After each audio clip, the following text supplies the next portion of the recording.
Bismillahirrahmanirrahim. Alhamdulillahirabbil alamin. Wassalatu wassalamu ala asyrafil anbiya wal mursalin wa ala alihi washabbihi ajma'in. Assalamualaikum warahmatullahi wabarakatuh. Alhamdulillah, selamat datang para sahabat yang dapat mengikuti My FB Live petang ini pukul 5.20. InsyaAllah kalau tidak apa halangan, kita ada tamu akan buat perbincangan sedikit berhubung dengan topik kita cakap adalah coaching in term of self-belief. Alright, and self-belief pada seorang coach dan juga self-belief pada seorang yang kita akan coach.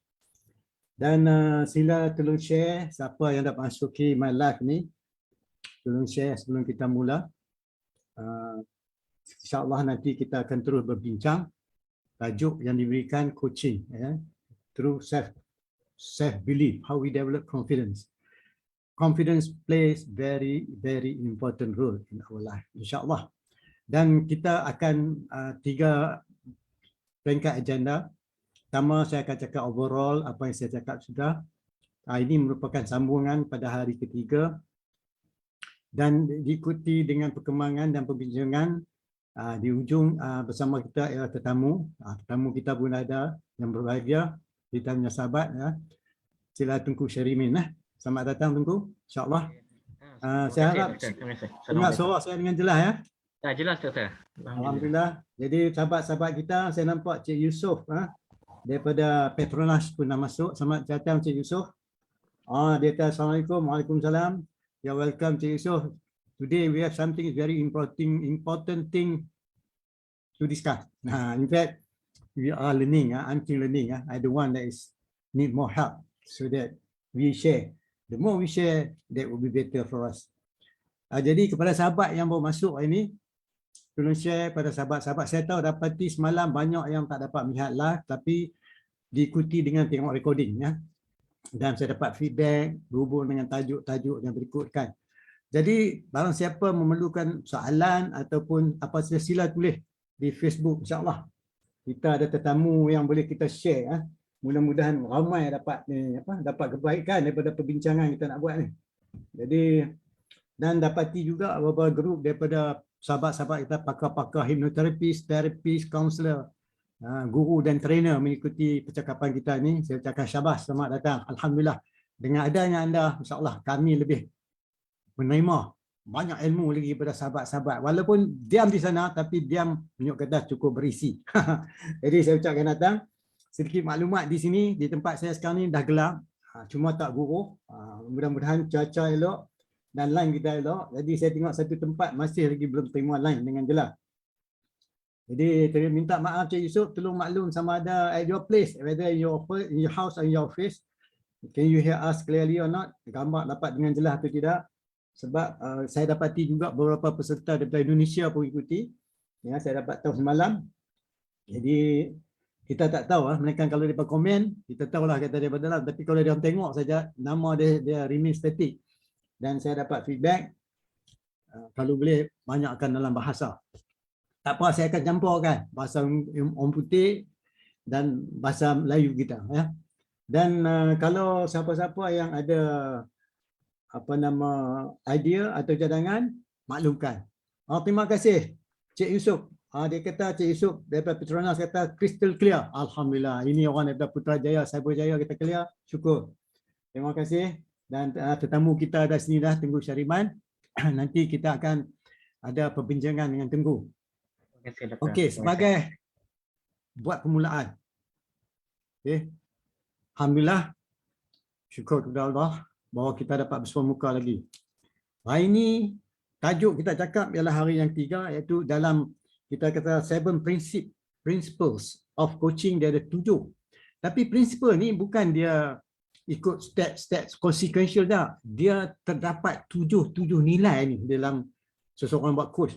Ini saya sembang secara rambang, bukan nak buat coaching lagi. Saya cerita apa yang terdapat dalam coaching selama 15 minit, 20 minit, 30 minit, 45 minit tu. Terdapat elemen-elemen yang sebut ni. Yang pertama, awareness. Saya dah terang. Macam mana awareness, create seseorang tu kesedaran dengan sendiri, maka memudah dia cari jawapan. Dan muka minda dia terus awareness. Prinsipal yang kedua ialah orang yang kita coach tu mesti ada sifat responsibility. Dan saya terang responsibility sebagai coach, responsibility seorang coachee yang kita coach. Dan kalau yang terlepas sila tengok balik dalam recording saya dulu, setengah saya dah convert dalam YouTube.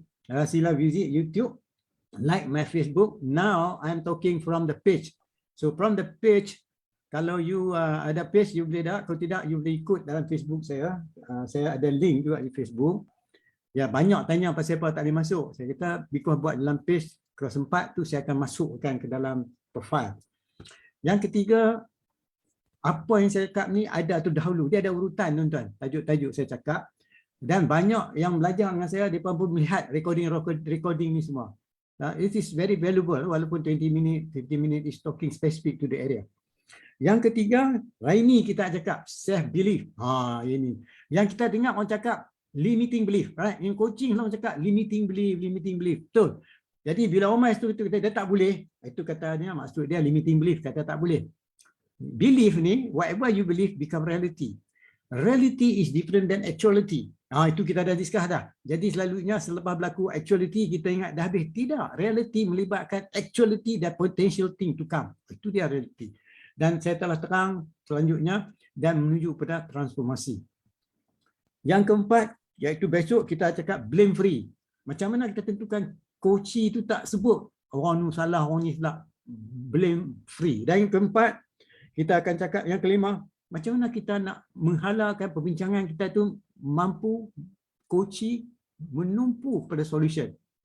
Saya buat ni dalam bentuk sembang-sembang lah. Saya nak memudahkan. Jadi saya don't care sangatlah kita menyanyi, tapi penyampaian tu sampaikan sebenarnya orang sebawah yang boleh faham.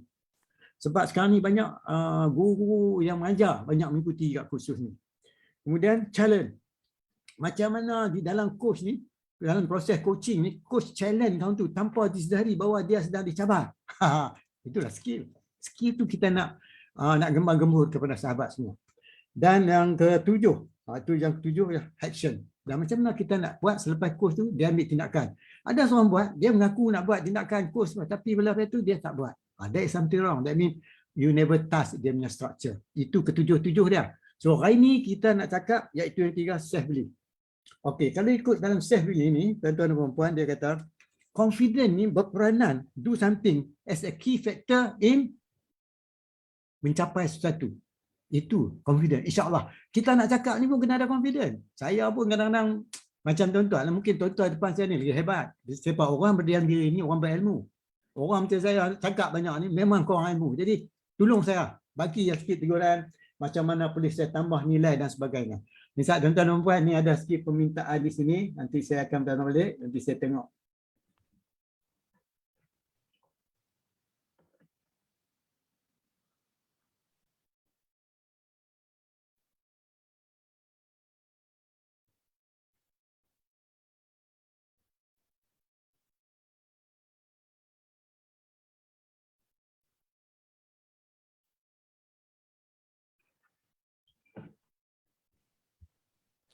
Okey. Alright, crystal clear. Ya. Okey. Mungkin sahabat-sahabat kita di Indonesia dia hanya tempat setengah 2 jam, 2 jam awal pada kita sangat. Awal 2 jam ataupun lewat 2 jam. Kalau belah Turki, Arab Saudi 5 jam. Kalau Britain 8 jam. Amerika 12 jam. Jadi bayangkan, kadang-kadang good morning, good afternoon, good night semua dah. Tapi tak payahlah kita cakap untuk kita target market. Dan lagi satu berbalik pada sini, bila kita confident play important role, apa maksud dia? Tiap-tiap seseorang tu ada insya-Allah kepercayaan sendirinya. Ingat tuan-tuan, kepercayaan tu self-belief tu important. Jadi bila kita self-belief tu maksud dia apa yang kita boleh buat? Ialah sebagai organisation ataupun kita bos dia, kita kena provide space to learn. Itu dia tuan-tuan dan puan. Rupanya when we talk, we create space between ourselves and our client. When we talk to the student, we create space between pensyarah dan student. So creating space, that's how the skill of the course sometimes, without you realizing it. Because kita ada mental space. Sebab tu kalau kita nak main course, kita cakap saya dia tu lebih tenang. Bila bertenang, dia bukakan dia punya mental space. Di dalam coaching, dia panggil mental space. Di dalam team coaching, dia panggil team space. Jadi banyak tuan-tuan, banyak sangat ilmu ni. Jadi kita share dengan bentuk tu, dengan arti kata, dengan adanya benda macam ni, jadi melalui kesilapan, kesusahan, tak berhenti tu dia mencuba achieving goal. Misalan, macam budak-budak kecil-kecil, dia jalan jatuh, dan kita tak marah kat dia. Kita tak kata, habis kuat, kita encouragement. Bangun, buat lagi. Awak sekarang bisnes kalau gagal, kita tak kata buat lagi. Tu different thing. Yang tu pun kita akan tahu lagi in detail. Jadi, dari sinilah kita kena bentuk orang-orang bawah kita. Actually, yang buat silap dalam kerja, itu pembelajaran. But to do that, I need special training given to them to realize. Yang ni kita akan bincang nanti dengan kita punya tetamu khas, iaitu yang berbahagia Tunku Syarimin. Kita akan discuss area ni. Yang mana untuk kebaikan anda semua. Jadi sahabat yang tolong share, this is very important. Yang mana information dia akan maklumkan untuk kepentingan bersama. Lagi satu juga, bila cakap self-belief, tiap-tiap seseorang yang mempelajari sesuatu, dia ada task, dia ada tugas punya. Bila kita belajar sesuatu, ada tugas. Kalau kita belajar pasal finance, ada tugas. Kita belajar pasal human resource pun, ada tugas. Yang ni yang usaha. Banyak orang tak tahu apa yang dimaksudkan. Rupanya dengan belajar ni, meningkatkan lagi dan membantu seorang tu bukan saja dia buat benda tu untuk diri dia saja. Tapi dia buat sesuatu tu untuk kebaikan diri dia, sahabat dia, company dia. Dan apa yang kita boleh bantu? Kita kena support dia. Macam mana? Bagi galakan, encouragement. Ataupun kadang-kadang kalau kita pandai, kita create role modeling from others. Itu other dependent. Macam mana dia kita boleh bantu dia, boleh meningkatkan lagi. So di dalam coaching, kita tentukan bila kita cakap dia elemen ni ada. Sebab itu coaching is highly motivated skill. Coaching is really in the process of helping the client to take up action from inside out. Because words are internally generated mirage. Kataan datang berhasil, nur hati, tuan-tuan dan puan-puan. Combination of feeling and cognitive. Maka berlakunya frames of reference. Bila frame of reference itu berlaku, that's how we think. That frame of reference is the way how we think. Ini kita akan bincang later on. Dan kalau seseorang yang berjaya satu, kita kena bagi keyakinan lagi dengan bagi kata-kata confident. Kata-kata positive feedback. Bukan kata, alhamdulillah, I see that you do more achievement than your mistake. Bila total mistake you 5 ya, achievement you lebih daripada 10. That kind of encouragement kita cakap. Dan seterusnya dengan ada kepercayaan ini menggalakkan lagi positive energy. Dia meningkat. Kalau berbalik pada analogi budak-budak berjalan tadi, daripada kita nak explain pasal kesilapan dia banyak sangat, memanglah kalau kita ikut target, kita kena buat you out by 10 feet, kalau kita shooting 20 feet dan sebagainya, itu perlulah pada shooting. Tapi kalau kita biasa kesilapan ni, don't talk so much on the mistake. You talk more toward the future, where he is going.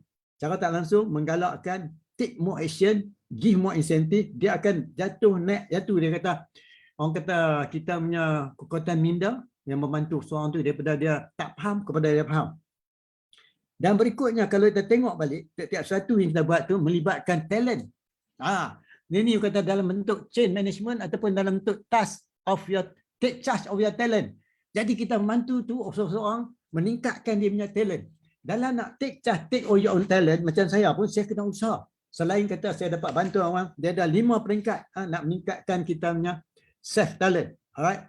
Ini kita kena bantu, iaitu how to take charge our own talent. Yang pertama sekali, kita mestilah insya-Allah beryakin bahawa kita boleh buat terbaik, then we can make a difference. Tuan-tuan, apa yang dikatakan make a difference? Makes a difference.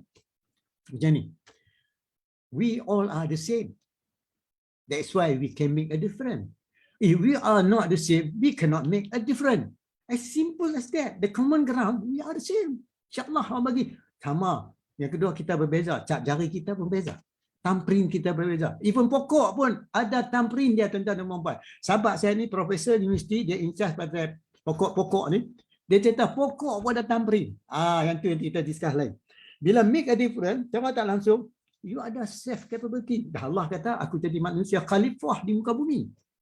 ada kebaikan, ada pendayaan.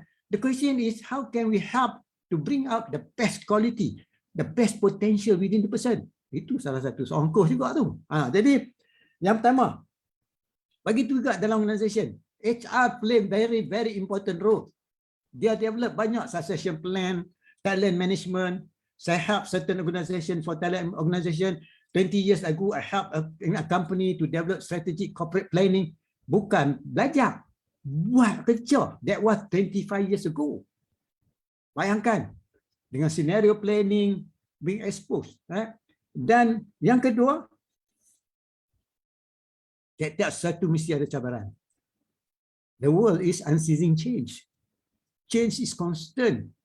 Preservative negation mean to say when you do A, there is B. B ni kita tak tahu sedang berlaku. Even though we do the action now, we cannot see the changing. The changes is coming. We cannot see, but it is coming. It's happening.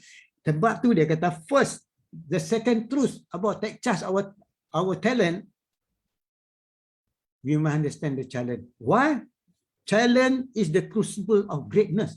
Dia tuan-tuan dan puan-puan, dengan adanya cabaran meningkatkan lagi kehebatan diri seseorang. Sebab itu, kalau tak ada challenge, kita rasa kita duduk dalam stuck lah, comfort zone. Dalam comfort zone tu susah kita nak cakap.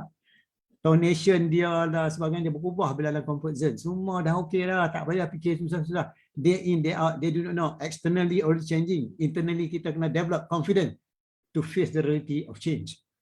Yang ketiga ialah take charge of your own talent, iaitu jangan lupa. Sometimes we cannot do it alone. We cannot do it alone. We need somebody to help us. Our friend, kawan kita. Sebab tu dia ada WhatsApp group, supposed to be helping us. Tapi setengah WhatsApp group, tiba antara satu dengan lain pula. No, we should do helping each other, complement and supplement. So that means, that's why some people pay kepada coach untuk bantu dia orang. So if di America, di Europe tanya, how do you want to get success in business? Dia jawab dua, I want two. I want to have a coach, I want to have a mentor. Dia tak cakap pun, cik saya nak training. Dia tak cakap pun saya nak bantuan. Dia tak cakap. Dia cakap yang tu dulu. What? A coach and a mentor. Nampak tuan-tuan dan puan-puan? Ada. Dan berikutnya, iaitu yang keempat. Dia nak supportive colleague. Because these are very critical. Dengan adanya supportive colleague ni membantu seorang tu jadi seorang pemimpin. Leaders can be born and insyaAllah can be developed. Tapi Allah kata, aku jadikan manusia khalifah di muka bumi. Sebaik-baik kejadian manusia ni, tuan-tuan dan puan-puan. Yang kelima, to be best. Alright, to become your best self, you must have a passion for learning. Oh, kena belajar, tuan-tuan. Learn, unlearn, and relearn. Alright. Pembelajaran sepanjang hayat. Lifelong learning. 5 benda ni. Sebab tu kita ada tetamu ini nak cakap tentang lifelong learning. Baik, kita bersama kita yang berbeza Tengku Syariman. Sebelum saya akan bawa Tengku Syariman ke depan, tuan-tuan dan puan, kalau sekiranya sahabat-sahabat yang masuk ini yang boleh masuk lah. Terima kasih lah. Cik Yusof, kalau apa soalan Cik Yusof tanya, because kita ada pakar HR di sini bersama kita sini. Jadi kalau nak tanya tentang HR anything, because sekejap lagi saya dah cakap lebih kurang 20 minit. 5-20, 5-10, 20 minit. Jadi tuan-tuan kalau ada soalan sila tanya. Saya tahu kebanyakannya akan datang selepas kita habis. Tak apa, sini dia jawab, setengah kata dia save record dulu. Alright. Jadi saya akan take note. Jadi lebih baik you tulis ini supaya banyak soalan yang ditanya boleh dijawab waktu kita ada di sini. Jadi itulah benda yang kita kata self belief. How when we develop self belief, cara tak langsung we develop kita punya apa? Potential. Apa potential dia? I mean kita punya talent. Jadi sebenarnya pasal talent ni dulu saya dah cakap dah, dan insya-Allah besok saya akan sambung lagi. In coaching, we are trying to pull out, atau coaching ni bukan pushing, pulling out. Pulling out kebolehan seseorang tu. Kita dengar dia bercakap, oh cara dia bercakap kadang-kadang menyulitkan dia ambil action. Kadang-kadang dia cakap sesuatu ada blind spot, tapi itu kita kena latih. Tapi pendengaran, high level of listening skill. Jadi kalau ada tetamu, kalau tak ada apa-apa soalan, Cik Arif, saya persilakan tuan-tuan dan puan bersama kita ialah yang berbahagia Tengku Syarimin. Terima kasih Tengku kerana sudi datang. Saya minta tuan-tuan tentu tahulah saya Syakir Mustafa, Master Certified Developmental Coach for Asia Pacific Region. Jadi termasuklah the whole Asia Pacific Region. untuk under interdevelopmental institute. Sebab when we coach somebody is interdevelopmental, means to say interdevelopmental, your developmental stage as a coachee and my developmental as a coach sometimes must be slightly higher so that you can help other. Kalau kita duduk sama, kita tak boleh tolong orang tu. So that's why I say interdevelopmental institute. So I'm representing the other side of the world for another organization, they call it Interdevelopmental Institute under Professor Otolaski. Okay, jadi tetamu kita hari ini minta yang berbahagia Tengku introduce sikit Tengku about yourself, so that everybody know you, and siapa yang akan dengar recording ni lebih jelas. Lepas dengar recording ni nanti tulis di sini ataupun you WhatsApp to me or PM to me, alright? I will tell her to Tengku kalau I tak jawab. Then we do it tomorrow again if you have any more question. Sila yang beragam Tengku. Please Okay, bismillahirrahmanirrahim. Assalamualaikum warahmatullahi wabarakatuh. Yang berbahagia Dr. Shakir dan juga inilah rakan-rakan sahabat yang sedang menonton ataupun mendengar kita. Okay, alhamdulillah. Dr. Shakir, sebenarnya saya pun tak expect dialu-alukan sebegini besar penghargaan yang diberikan kepada saya sebagai platform untuk bersama-sama menumpang teduh di bawah inilah, di bawah platform Dr. Shakir. Alhamdulillah hari ini rezeki saya. Okay, so topik hari ini pun topik yang sangat menarik. Okay, before that I introduce myself first. Okay, nama saya Tengku Syarimi bin Tuan Ismail. Okay, daripada organisasi saya hari ini, Momentum Impian Eksklusif. Okay, yang mana Momentum Impian Eksklusif ini saya singkatkan kepada MIE. Okay, ambil orang kata apa, nama saya sedikit Tengku Syarimi ni. Biasanya kalau rakan-rakan rapat doktor, mereka panggil saya Mi saja. Okay, mereka panggil Mi saja. Okay, right. So kenapa Momentum Impian Eksklusif doktor? Okay, saya tubuhkan organisasi saya ni pada tahun 2016, iaitu selepas saya meninggalkan inilah alam pekerjaan saya yang terdahulu. Saya banyak berkecimpung di dalam arena talent management ni di dalam sektor peruncitan sebenarnya. Okay, sektor peruncitan saya bermula dengan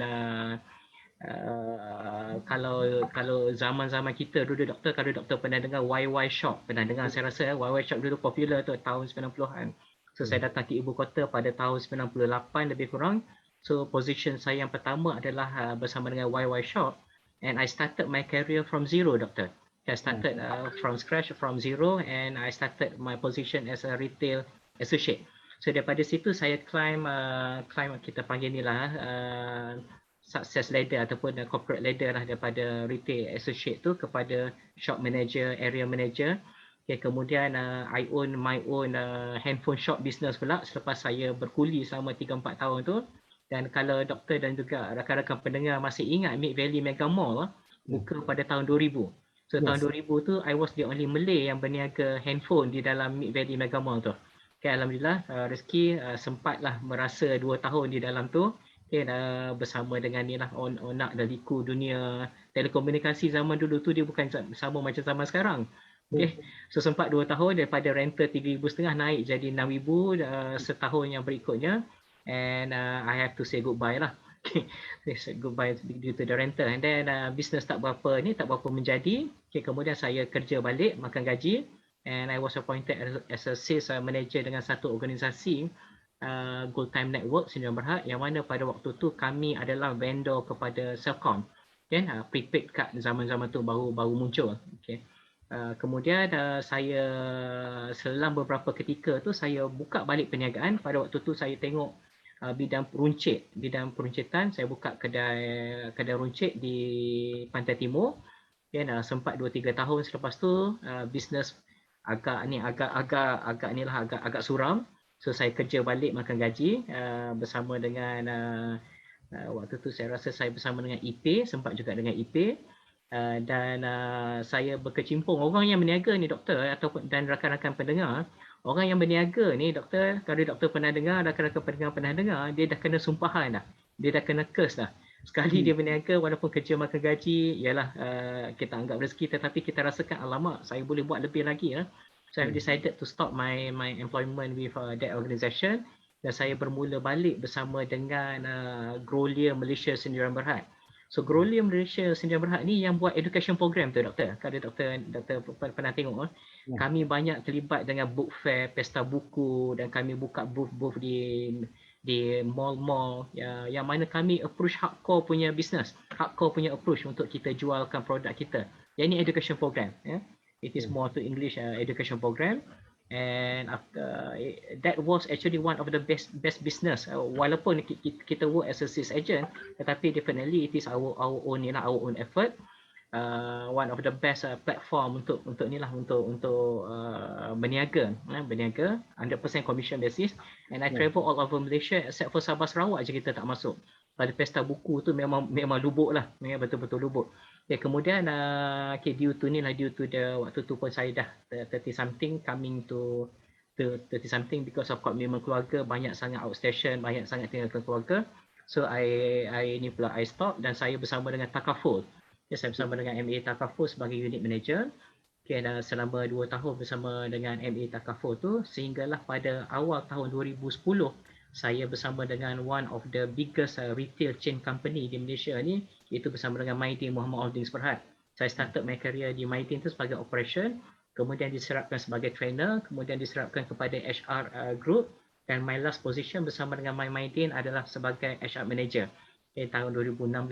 Okay, 2016 tu saya dah resign untuk saya berkecimpung di dalam arena, I would say that arena talent management. Okay, kenapa saya lebih suka guna perkataan talent management? Sebab sepanjang saya membina kerjaya daripada tahun 98 sehinggalah 2016 tu, saya berkecimpung banyak di bidang di lapangan, doktor. Lapangan. Di lapangan tu maksudnya kita diberikan authority, diberikan responsibility dan diberikan accountability untuk nak lead organisation dalam bentuk, mungkin kalau kedai dulu, kalau YY, kalau doktor ingat YY shop kita kedai tak besar, tapi adalah 3-4 orang pekerja dalam tu, maksudnya 3-4 orang tu kita dah manage lah mereka. Okay, kemudian sikit-sikit ke organisasi yang lebih besar tu, of course the bigger the organisation, lebih banyak lagi subordinate yang kita ada. So that is how saya tengok talent management memainkan peranan yang sangat-sangat mustahak, okay, untuk organisasi kita lah. Okay, instead of using perkataan HR pun, kalau apa yang saya buat hari ni, selepas saya resign pada tahun 2016 tu, saya berkecimpung sebagai trainer, sebagai coach dan juga sebagai consultant. And in fact pun saya inilah diamanahkan untuk membantu beberapa organisasi untuk nak formkan HR group mereka. Banyak organisasi, doktor, rakan-rakan pendengar, jangan terkejut. Banyak company, mereka ada organisasi, mereka ada duit, mereka ada finance department, mereka ada department yang sepatutnya, tetapi HR department mereka agak terkebelakang. Kenapa? Sebab pandangan certain organisation leaders ataupun owners, business owners ni, mereka lihat HR ni sebagai satu department yang ambil orang, bayar gaji, buang orang. So itu banyak yang mereka nampak. Jadi di situ dah saya tengok peluang yang saya boleh bantu ni in the sense of saya punya pengalaman yang saya ada tu, untuk membantu organisasi untuk macam mana nak menerapkan konsep asas dalam pembangunan modal insan, HR, basically HR. So di situ dah saya tengok yang talent management tu. Dan sepanjang COVID yang berlaku ni, COVID ni kalau kami dalam industri retail, kita dah rasa kesan dia pada Disember 2019 lagi, doktor. 2019 itu kita dah rasa kesan dia sebab China amat related dengan retail industri kita. So di Malaysia kita boleh kata Januari kita dah rasa bahang dia tu. So masuk je COVID, Januari 2020, banyak syarikat-syarikat mereka dah terkesan dan mereka agak, alamak, nak buat apa, macam mana ya, apa yang kita kena lakukan on to reduce company punya business. Okay, in another word, they are searching for what is the best practice to restructuring their business. Ataupun dalam bentuk modal insan ataupun human resource pula, how to downsizing. Okay, downsizing. Tapi perkataan yang tepat adalah right sizing. Okay, dulu mungkin besar, hari ini sebab COVID terpaksa restructure balik. So rezeki saya bersama dengan organisasi yang saya sebutkan tadi, walaupun bukan disebabkan oleh COVID, tetapi kita dah pernah alami macam mana cara untuk we do the right sizing. Okay, so I believe dengan pengalaman yang ada itu, doktor, lebih kurang ya. Terima kasih. Untuk share. Okay, syabas. Terima kasih. Nampak very lengthy experience. Tengok tuan-tuan dan puan-puan, kita tak tahu, melainkan seseorang tu cerita baru kita faham. So that's why I say when we learn, if we have a good listening skill, there are 4-5 areas yang Tunku touch tadi. Tapi the idea is not to go on there. But we interested, what do you have with you? Tengku, that you can offer to the general public here what possibility they have in terms of HR to develop their HR. Adakah special training, special khusus? Tetapi sebelum Tengku cakap tu, can you, if you have extra handphone, you can share now. I just send to you to your website, and your handphone, WhatsApp, so that you can send link to any mana WhatsApp group so that they can visit what you are talking here now. Can you tengok the handphone? You copy and paste to them in whatever WhatsApp group you have, which HR ke, employees ke, you can WhatsApp now because we are in the process. Because after I want to you to explain apa peluang yang ada untuk develop HR, because Asap cakap 3 benda dah. Satu, create awareness. Kedua, yang kedua apa tadi? Yang ketiga yang kita cakap tadi, self belief. Alright. Awareness. Yang kedua, saya silap, terlupa dah. Yang kedua ialah responsibility. So bila cakap awareness dan responsibility, kemudian today self belief. Ketiga-tiga ni kalau orang decide nak buat training, tiga-tiga ni mesti ada. Walaupun dalam bentuk coaching yang sampai ni, tapi elemen yang cakap tu memang bertetapan kalau kita ada peluang. Satu, kita kena aware apa peluang yang ada. Ini yang kita akan dengar apa yang sampaikan oleh Tengku tadi. Awareness apa yang ada. Yang kedua, kita nak dengar apa tanggungjawab bila orang ni nak dapat, katalah organisation bayar dia few month, few $1,000 belajar. Apa tanggungjawab dia? Adakah dia membantu perkembangan syarikat dia? Tu banyak orang tak tahu. Yang ketiga, how they develop confidence sebagai HR officer dan sebagainya. Sila Tengku, explain what you have now. Okay, terima kasih doktor. Okay, saya pun baru reply pada doktor tadi tu, revert back on my activity and what I can offer. Okay, so melalui pengalaman mana yang saya ada tu, apa yang saya lihat di luar sana adalah untuk saya fulfill the gaps, doktor dan rakan-rakan pendengar. Fulfill the gaps di sini ni maksudnya macam ni. Okay, setiap organisasi mereka mempunyai satu iltizam ataupun satu vision untuk achieve at certain level of performance. Okay, tetapi apa yang berlaku sebenarnya adalah untuk kita nak achieve that certain target ataupun performance tu memerlukan satu anjakan daripada current position. And anjakan ini adalah pada current situation versus dengan apakah yang diimpikan oleh organisasi. So dekat sinilah apa yang saya boleh namakan sebagai gap ataupun jurang yang ada antara pengharapan yang diimpikan oleh organisasi dengan current practice, current level of standard achieved oleh organisasi. So di sinilah saya tengok peluang untuk orang-orang macam kami, especially siapa yang doktor punya ni pun kepakaran doktor, dan apa yang saya di Momentum Impact Eksklusif sedang cuba untuk nak membantu untuk fulfill the gaps ni tadi. Okay, so gaps ni saya boleh katakan sebagai untuk macam mana kita penuhi kompetensi yang dikehendaki oleh organisasi. Kompetensi ini dia bukan sekadar pekerja well educated, keluar, ada sarjana, ada PhD, ada degree, ada diploma, dan kita pun harapan majikan biasanya bila kita employ staff tu kita harap you can do your own, your task, your job. Dia tidak semudah itu sebenarnya. Dia perlukan apa yang kita panggil sebagai competency gap yang kita kena fulfill.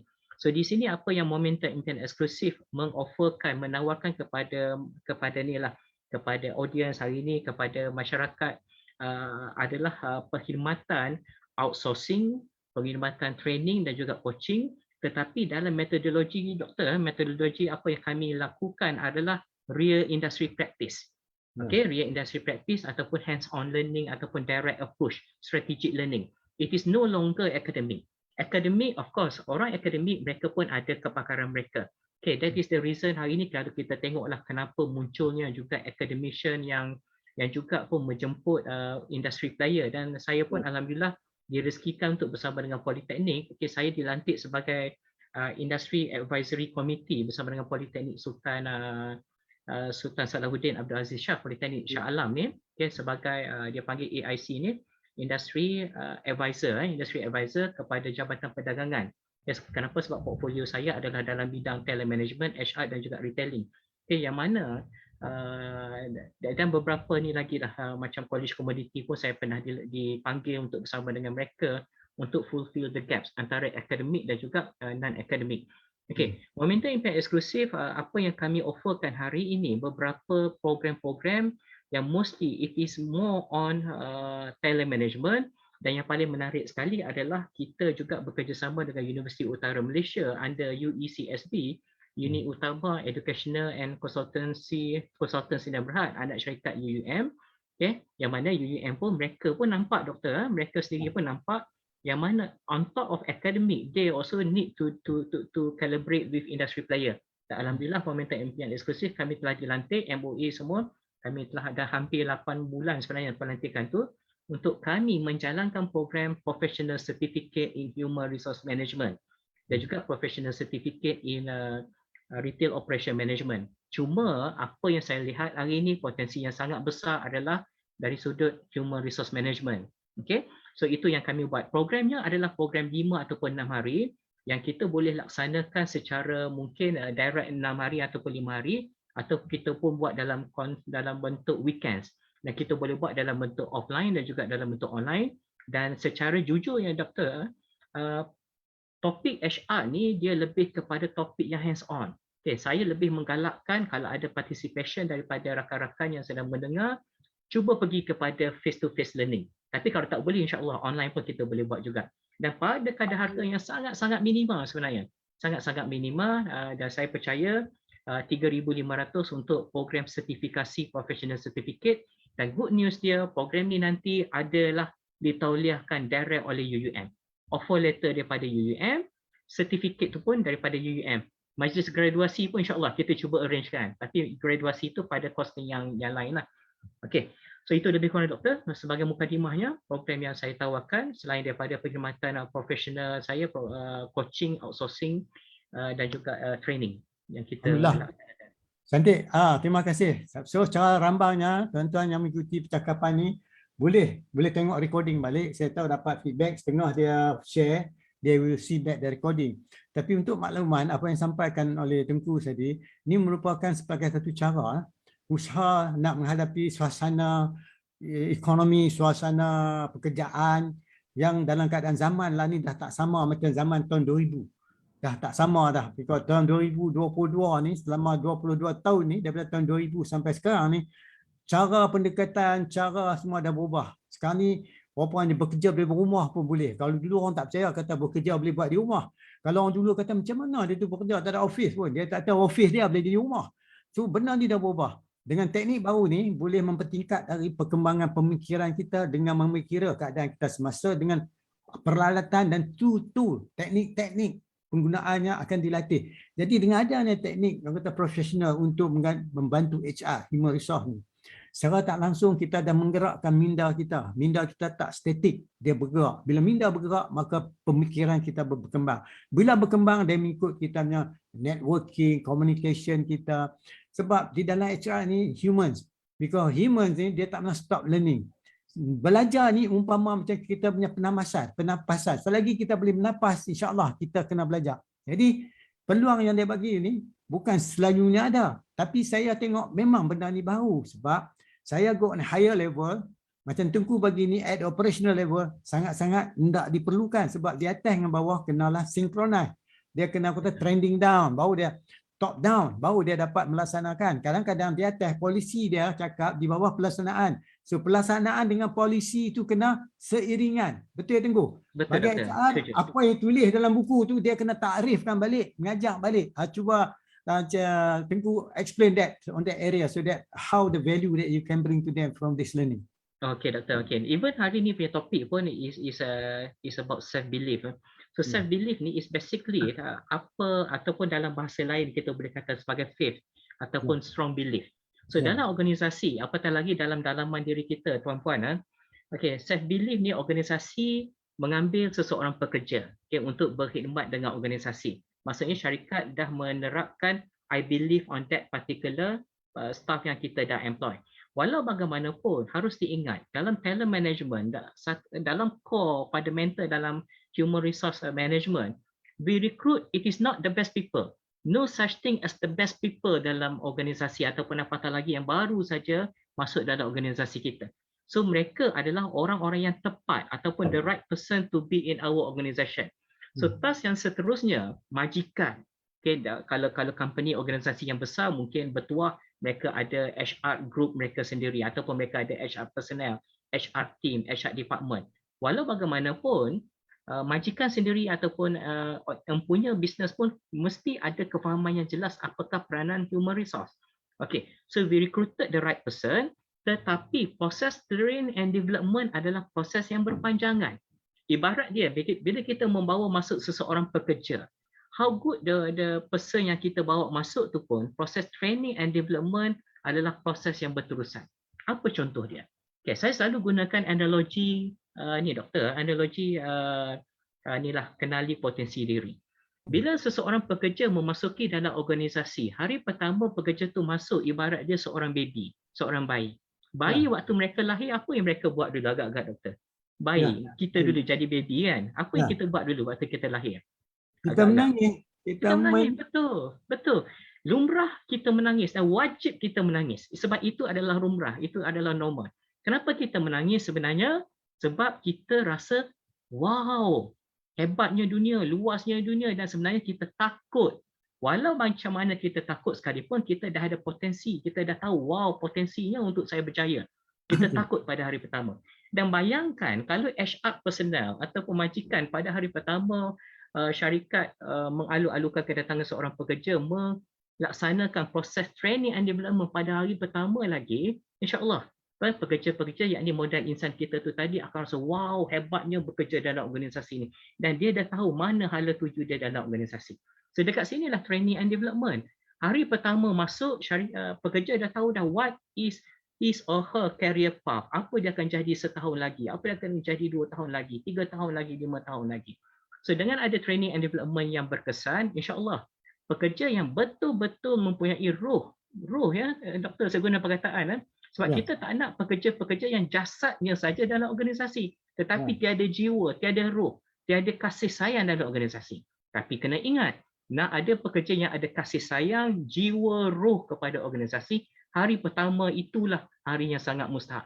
Sama macam kita baby muslim, muslimat, kita diikomatkan, kita diazankan oleh mak ayah kita. Kenapa? Sebab nak beri kita ruh. Jangan bimbang, dunia penuh pancaroba tetapi ayah ibu ada bersama dengan anak-anak. Sama juga dengan organisasi. Jadi HR kena memainkan peranan yang sangat-sangat penting di situ. Untuk melahirkan self belief seorang modal insan itu sendiri. Dan kalau modal insan pada hari pertama tu pun rasa wow betul lah inilah organisasi dia. Percayalah walaupun ramai orang komplain hari ini susah nak dapat pekerja yang loyal. Tetapi kalau strategi dia yang tepat dalam talent management, especially dalam bentuk yang dunia hari ini penuh pancaroba, pekerja datang dan pergi, memang betul lumrah. Tetapi jika kita ada satu pendekatan yang tepat, insya-Allah. Okey, so itu yang kita boleh insya-Allah melalui inilah program-program yang kita ada tu doktor. Alhamdulillah, interesting. Bila you cakap pertama budak-budak dia suka menangis, tetapi bila kita berada bersama dalam ibu kita, tangan kita begini tuan-tuan. Tapi bila kita dilahirkan, tangan kita terlepas keluar. Ada makna semuanya tuan-tuan dan puan-puan. Jadi yang tu kita akan kupas di ruang lain, tapi hari ini interestingnya. So sebab salah satu teknik 7 prinsipal coaching tu dia ada 7. Kita dah terang 3. Termasuk hari ini 3, iaitu kita cakap ini self belief. Yang kedua kita cakap iaitu sebagai yang pertama iaitu awareness. Dan yang kedua ni selalu saya lupa. Saya kena tengok balik.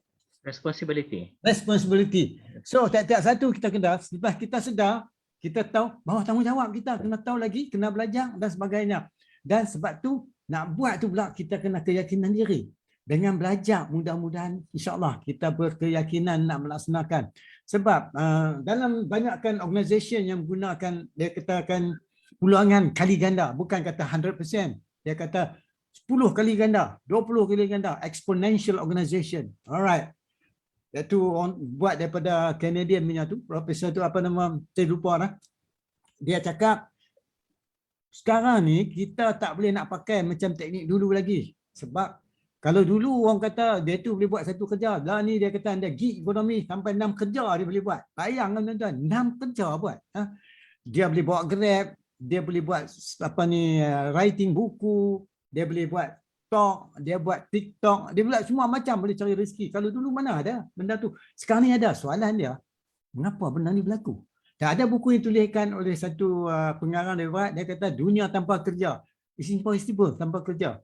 Guna pekerja yang buat repetition akan diganti dengan robot, dengan mesin dan sebagainya. Tapi kerja yang menilai, memegang pada nilai tak boleh diganti dengan mesin. Sebab tu HR boleh ditingkatkan dia punya nilai.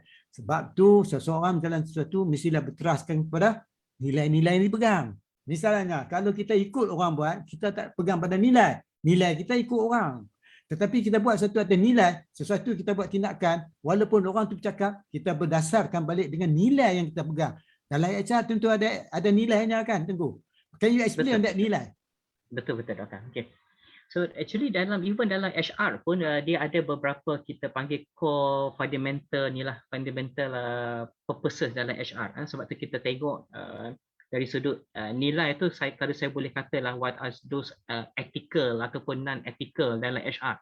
Itu pun benda yang seringkali HR practitioner kena terapkan. Itu tentang nilai lah. Tetapi doktor, bila kita sebut tentang nilai yang paling mahal sekali adalah macam mana untuk seorang HR practitioner ni melahirkan bukan hanya responsibility, doktor, tetapi adalah accountability. So ini adalah nilai yang paling mahal untuk kita nak diserapkan ataupun lahirkan kepada seorang modal insan kita. Modal insan ni very subjektif. Ramai kalangan pekerja kadang-kadang mereka pun argue, kenapa saya banyak ni saja saya dapat, rakan saya dapat banyak ini. Okay? Sebab apa? Sebab tentang nilai ni adalah value diri yang kita ada pada diri kita tu bukan hanya on surface saja. Tetapi apa yang membuatkan nilai diri kita tu lebih tinggi adalah tentang accountability. Kalau kita ada masa, boleh doktor bagi saya lebih kurang 3 minit saya jelaskan apakah itu accountability. Okey doktor. Okey, ramai mereka silap faham. Mereka tu sama ada agak jangan terkejut kalau kita bagi tahu HR sendiri pun mereka pun tidak jelas apakah tentang nilai ni. Bila kita kata tentang boleh buat kerja, of course kita ambil pekerja sebab kita merasakan mereka boleh buat kerja. Boleh buat kerja ni hanyalah satu daripada 4 skill yang wajib kita ada. Okay. Boleh buat kerja ni kita panggil technical skill ataupun hard skill. Okay, contoh saya ambil lah pada profession saya sebagai ni lah, kita ambil trainer doktor ya. Seorang trainer, kalau dia boleh buat tugasan sebagai trainer, kita boleh anggap dia sebagai trainer. Tetapi trainer yang hebat, sifu hebat saya ni doktor Syakir. Bukan hanya seorang coach yang hebat, bukan hanya seorang trainer yang hebat dalam menyampaikan training. Sebab apa? Trainer ni semua, saya boleh kata ramai orang boleh jadi trainer. Tetapi to be a good coach, to be a good trainer, dia kena ada soft skill, elemen soft skill tu dah doktor. Yang ramai tidak mengambil berat tentang benda tu. So value yang mahal sekali adalah untuk melahirkan pekerja-pekerja yang mempunyai elemen soft skill. Apakah soft skill? Sekurang-kurangnya kena ada 3 elemen soft skill yang wajib ada setiap insan. Okay, of course, the higher your position, the higher your hierarchy, the higher soft skill that you need to have. Pertamanya, communication ni tak boleh lari lah. Communication skill. Ramai majikan, ramai pekerja especially, kenapa saya tak dapat naik pangkat? Rakan sekerja saya tu dapat naik pangkat. Dia boleh buat kerja, saya pun boleh buat kerja. Mesti dia pandai bodek boss. Tetapi sebenarnya bukan bodek boss.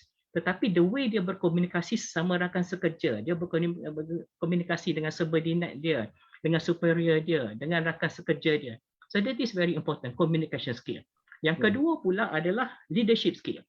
Leadership ni, rakan-rakan pendengar, it is not necessary that you are be given certain position, a higher position to orang kata apa, to express your leadership. Tidak.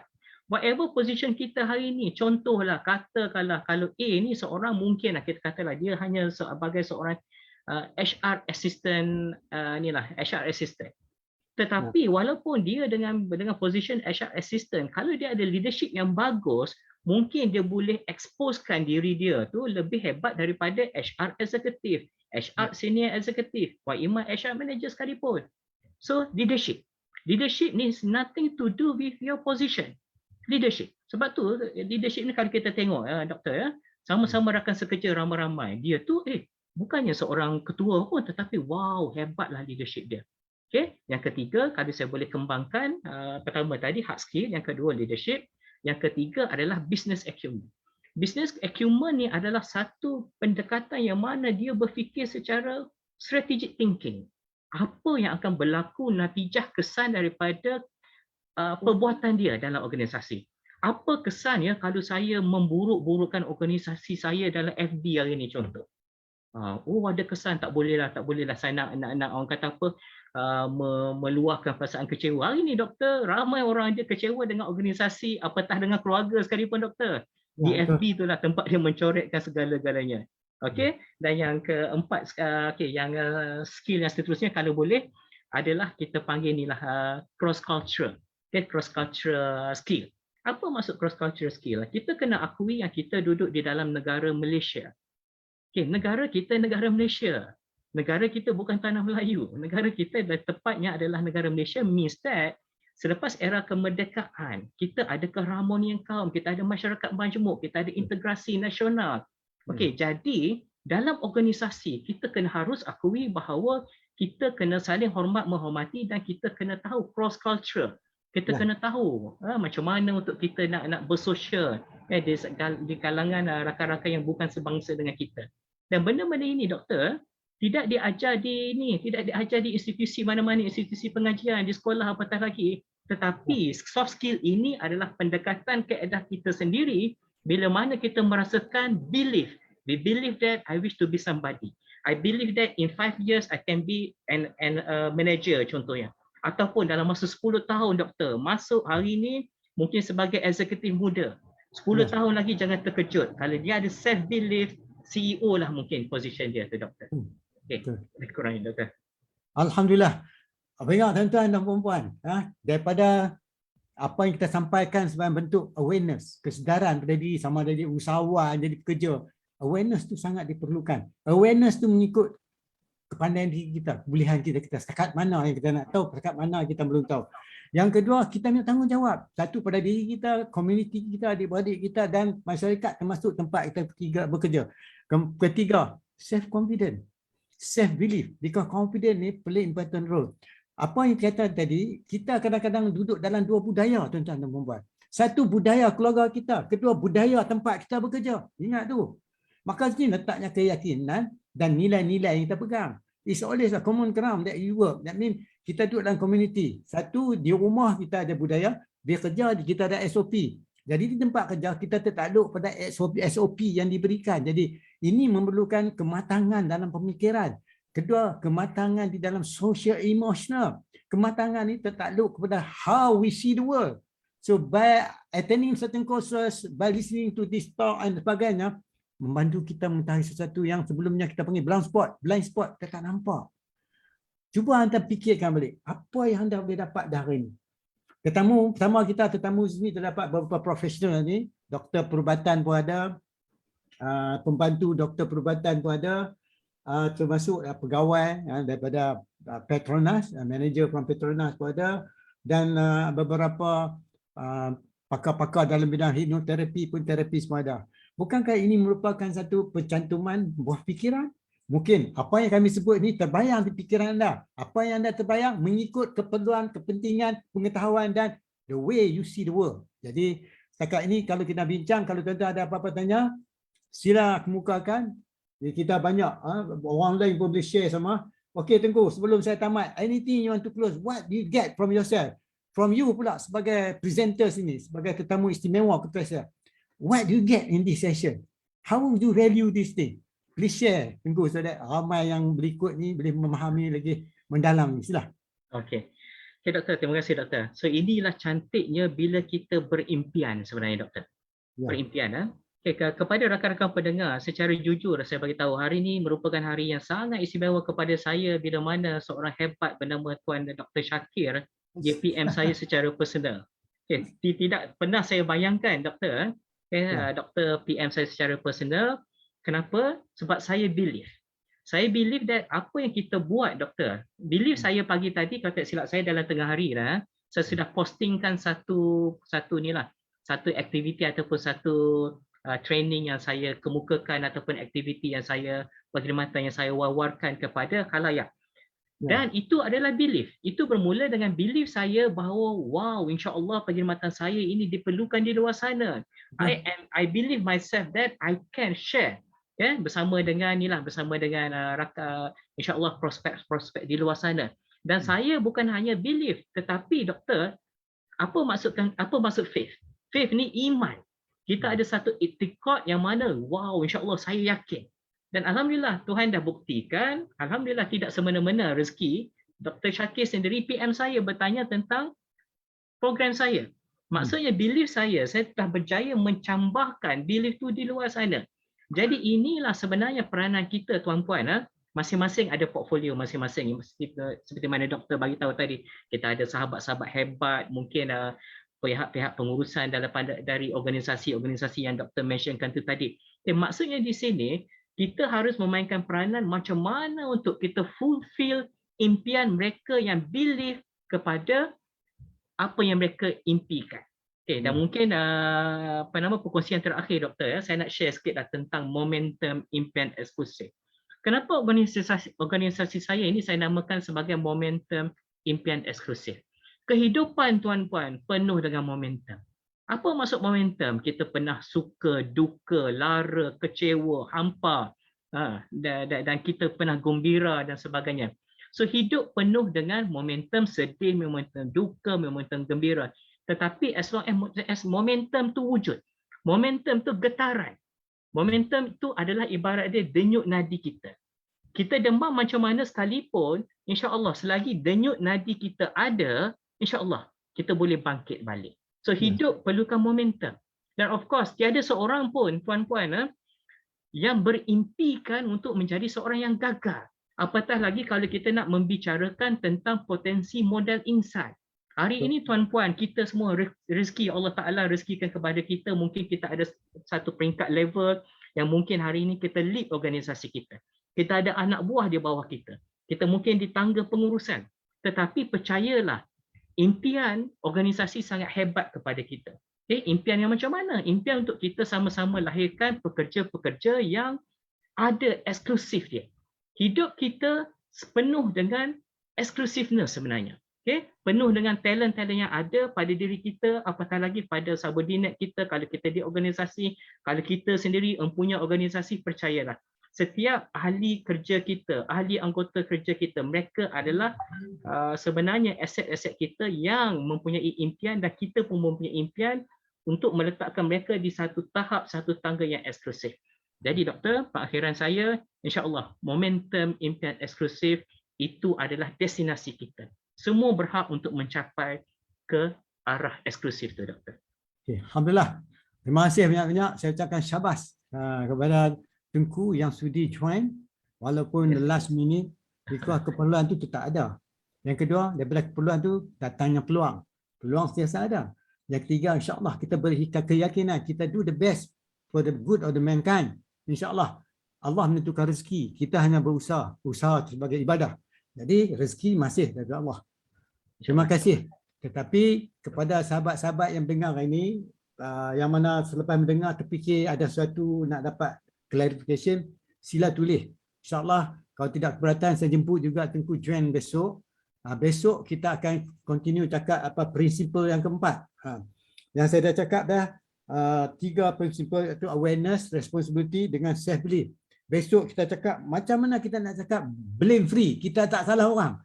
Kita jangan salah orang sebab dia kata the best person is a person say when he fail, I fail because I fail, not because other people.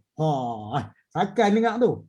Jadi apa ni, sesuatu yang jarang orang boleh dengar, kita nak tengok besok. Itu prinsipal yang keempat. Jadi kita akan cakap 7 prinsipal semua. Yang pertama awareness, sila tengok recording FB dan YouTube saya. Dan yang kedua responsibility, hari ini yang ketiga self belief. Dan besok kita cakap blame free. Jadi semua ni akan kita buat dalam bentuk sambung nyambung antara satu dengan lain. Dan tetamu kita akan jemput, banyak akan masuk nanti. Dan yang mustahaknya ialah penglibatan tuan-tuan. Kalau tuan-tuan tak masuk, orang lain masuk, share, kita dapat peluang tengok. Mungkin sekarang tak sempat, balik lagi free-free tengok. Bila tengok-tengok, buat catatan, tulis. Dan banyakkan tajuk-tajuk ni saya dapat ialah daripada peserta. Dan setengah daripada tajuk saya dapat daripada peserta daripada Indonesia, daripada Singapura, daripada Brunei, daripada Thailand, daripada Filipina. Jadi mengapa juga setengah tajuk daripada anda? Saya mengalu-alukan. Kan sekarang ni saya tak tahu macam mana Tengku rasa. How do you find in this session Tengku? Please share sikit so that sahabat-sahabat yang matikan ni sikit dapat some meaning from you. What you get out of this short session What is the same? What is boring? What is not available? What is not so good to you here today? Can you share? Okay, Doctor. Even though it is a short session, but kata apa, ruang dan peluang yang diwujudkan oleh oleh doktor sebagai punya platform ni bagi saya satu platform yang sangat diperlukan oleh kita yang especially bangsa usahawan ataupun Wak Ima kalau kita yang inilah berposisi leadership dan sebagainya. As Dr. mention tadi pun, belajar ni adalah satu proses yang berterusan. Hari-hari kita bangun, kita belajar. Hari-hari kita mendengar, itu pun proses pembelajaran. Dan alhamdulillah saya rasa rezeki saya juga hari ini untuk bersama dengan yang hebat-hebat belaka dan insyaAllah looking forward to be part of, kita panggil jemaah, Doktor. Jemaah ni sebenarnya banyak memainkan peranan untuk kita. So jemaah. Terima kasih Doktor untuk kerana menyediakan jemaah ni kepada saya juga ni. Terima kasih. Okay, terima kasih. Hanya Tengku Sagi, you remain here. Walaupun kita off Facebook, kita can speak afterward. But sekarang ni tempat saya sekarang tengah guruh, gelap macam nak hujan. Nampak macam Doktor, Subanjaya pun hujan lebat. Ya, guruh dah mula dah, cuma tidak ada petir. Alhamdulillah cuaca dengan elok. Selalunya benda yang saya cakap ni takes time nak dapat respon. Kadang-kadang orang tak kena masa. Kalau saya buat ke arah pukul 3, ramai daripada Oman pun boleh tengok. Orang Melayu kita, kaum putih dari Oman boleh tengok sebab mereka 5 jam different. Jadi kalau waktu lah ni mereka pukul 1 tengah hari. So I don't think they come in. Mereka makan dengan sembahyang Zuhur apa semua kan kita tak tahu. Jadi saya tak akan ubah lah waktu ni, mereka ada permintaan ataupun ada hal lain. Dan untuk sahabat-sahabat yang kecil ni sekarang ni, sedikit pengumuman iaitu saya telah pun menerima pendaftaran untuk another intake in the year 22 for certificate, gateway certificate for developmental coaching from US. Dan pendaftaran pemula kita akan start now within this month or next month, depend keadaan. Sebab benda ni ialah certification datang daripada US, bukan daripada saya. Sebab dan saya akan tambah mengikut keperluan kita di sini, dan of course right tu mesti hak dia orang punya, tapi saya di sini memang saya ada keperluan untuk orang di sini dia terima walaupun dalam bahasa Melayu dia ada kenal. Selagi standard URIS certain level of certification requirement memang you layak. Jadi anda boleh register, boleh WhatsApp dan pagi ni banyak profesional buat inquiry, masih lagi dibuka untuk pendaftaran. Dan yang kedua, short courses ada juga kita buat, dan sekarang ni oleh sebab dimaklumkan kita dah boleh buat face to face kan Tengku, face to face. Boleh. Kita boleh. Jadi boleh buat face to face. Jadi face to face pun boleh buat. Jadi insya-Allah saya mengalu-alukan siapa yang ada ni. Terima kasih doktor. Saya dapat maklumat daripada doktor daripada UUM. Okey, dia mengajar DBA Dia mengajar DBA, dia pakar dalam industrialis iaitu Dr. Abdullah Lin. Terima kasih Dr. Abdullah. So thank you very much for your, I think next time I invite you to come in. Sekarang ni 2-3 orang daripada UUM pula kita masuk. Professor dari UUM join in and share some, kita kata some sharing. And terima kasih Prof. Mudah-mudahan you masuk boleh share sikit because you are, I consider as a pakar dalam industrial. So industrialist pakar dalam bidang tertentu. Terima kasih komen yang disampaikan oleh Dr. Abdullah Lin tadi. Dan berikutnya, any inquiry please tanya saya. Kalau orang daripada Tenggara pun tanya saya, why not anda? Dan saya jawab balik. Kadang-kadang dia pantang di PM dan saya bagi email, so we communicate.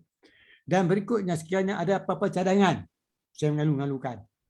Atau pertuguran, alu-alukan. Sebab kelemahan ni diri saya, kebenaran daripada Allah SWT. Saya sangat-sangat mengucapkan terima kasih walaupun in the short notice, Tengku Syarimi join sini. Oleh sebab platform ni kita buka. Saya dah ramai dah juga sebab saya ingat zaman dulu at one time sebelum ada COVID orang tak banyak buat live. Selepas ending COVID beratus sekali same time dekat 500-600 live. Tapi lah kurang lah sikit. Kurang dah live. Dulu the same time dekat 500 live online. Saya dapat formation tu. Tapi tu kita nak cari masa pun ikut tertentu. Pasal masing-masing buat live. Tapi lah jarang ada.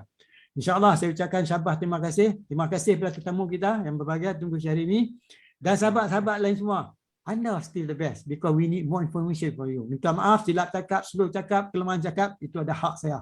Kebenaran kepada Allah. bantulah kami dengan bagi maklumat sedikit.